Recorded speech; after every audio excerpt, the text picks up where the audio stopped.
Hey, what's up? It's Jang here from ultimaterc.com. Getting started on my Team C TS2 short course truck build.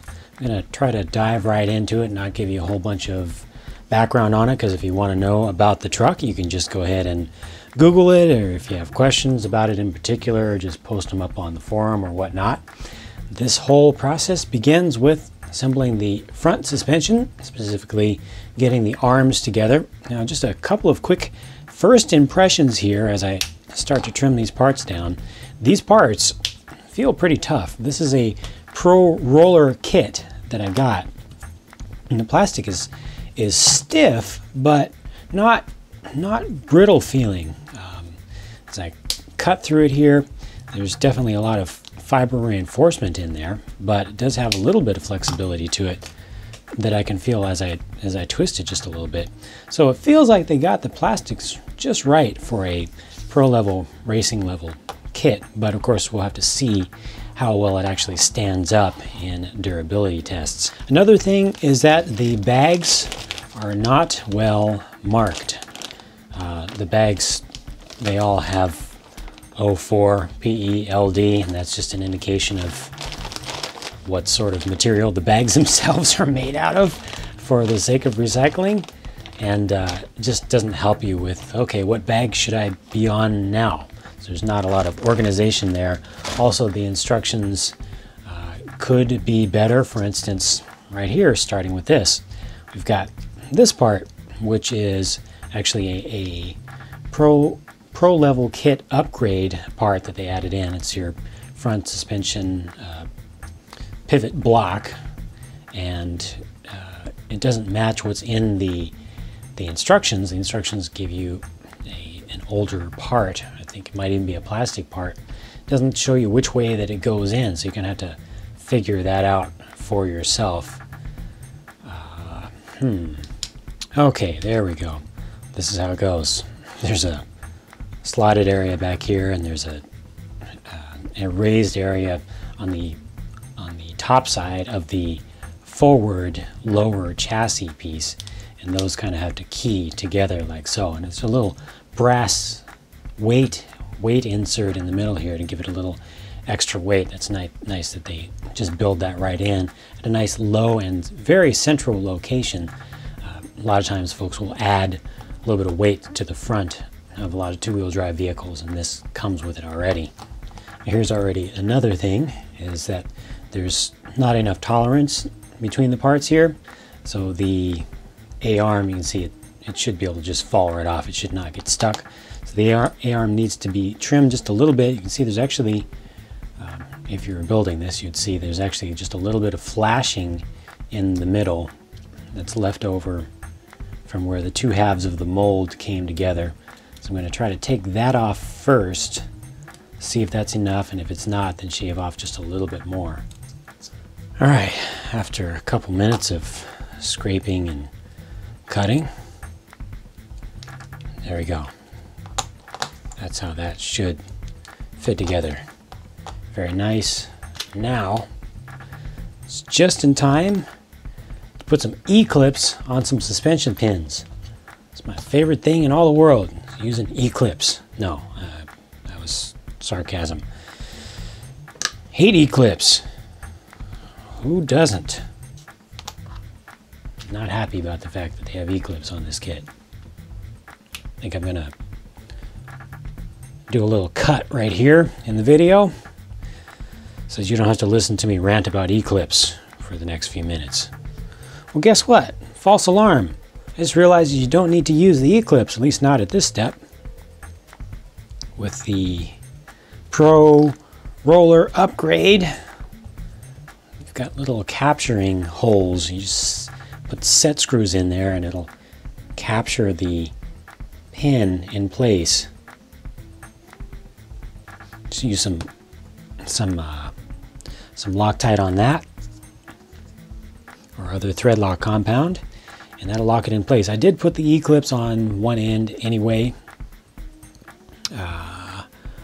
which just helps to locate the whole thing into place, and it's easy to put one E-clip on a suspension pin, just pushing it down. but it just makes sure that I have it into the correct depth. And the interesting thing here is it does not feel like it's taking to a normal 2mm. Yeah, it's not. My 2mm driver was not fitting quite correctly, so this is actually a SAE one here that fits it properly, which is odd because the rest of the hardware here is metric. Okay, so I got that in there now. Those pins are captured and I can move forward. Make sure that you use the ball studs for your inner camber links that have the longer amount of thread on them. They are in one of the unmarked miniature bags, one of 3 unmarked miniature bags in the master bag that deals with this whole assembly that contains ball studs, but the other ones have just less threads on them. So for this right here, make sure you use the long ones. And that is indicated in the manual. All right, that takes care of that assembly. Those camber links, inner camber link mounts are surprisingly low. I don't think I've ever seen a 10th scale vehicle that has such a small gap between the A-arm pivot point and the camber link mounts right there. It's really, really low. That's nice. Now I move on to assembling together the steering components.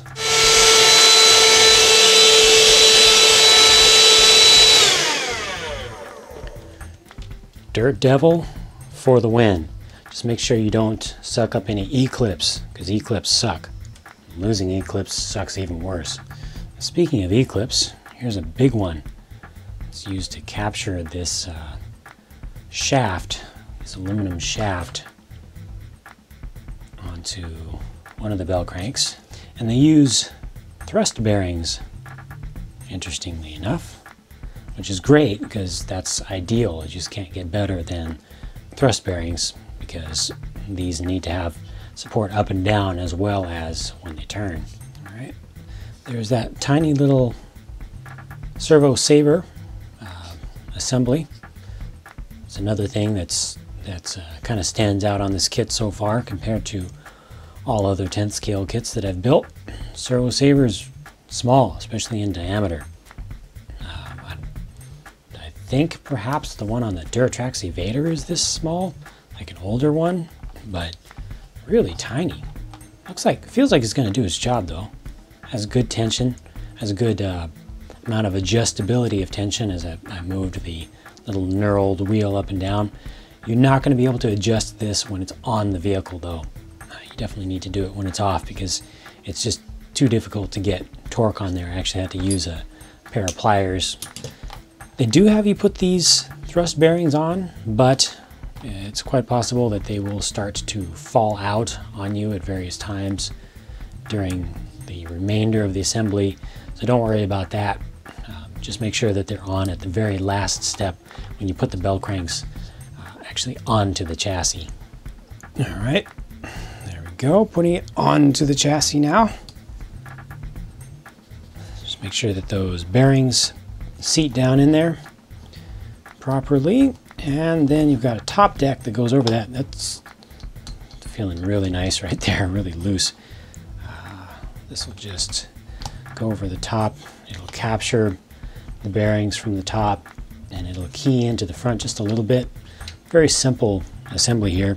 And this is nice and free. Just put a couple screws on the front and that will lock that down for now. All right, now what I've done here is just lay out the parts for the uprights and the knuckles, how that's all going to go together, because they show you the assembly for the left side and they just tell you basically do the same thing for the other side. So to make sure that I do them the same and just to keep things organized for me, I'm going to do them one step on the left, one step on the right. Just go back and forth like that. More E-clips, by the way. Big E-clips on the back of the stub axles, E-clips on these outer hinge pins, E-clips on the king pins, Having you put the front wheel hexes on at this point, not a good idea, because those are just going to fall off and then the pin's going to fall out. So I'll just not do that, but to keep the whole axle from falling through. Actually, you know what? The axle won't fall through unless I turn it too much. So just to make sure, just to be safe, instead of putting on the pin, I'm just going to put on a body clip like so, and that'll just hold that in place for now. And I'll put the little drive pin and the little hex itself aside for now, and have these backwards this whole time, but there we go. That through. I've already got the E-clip on the top. I need to put another E-clip on the bottom. I hate E-clips. And this whole thing gets assembled together with the rest of what I started building for the front suspension. Stick this through. Got another E-clip on the back of this. I do want to point out here that up to this step, they have not included any extra E-clips. I am thankful for my Cow RC work mat here because it is magnetized.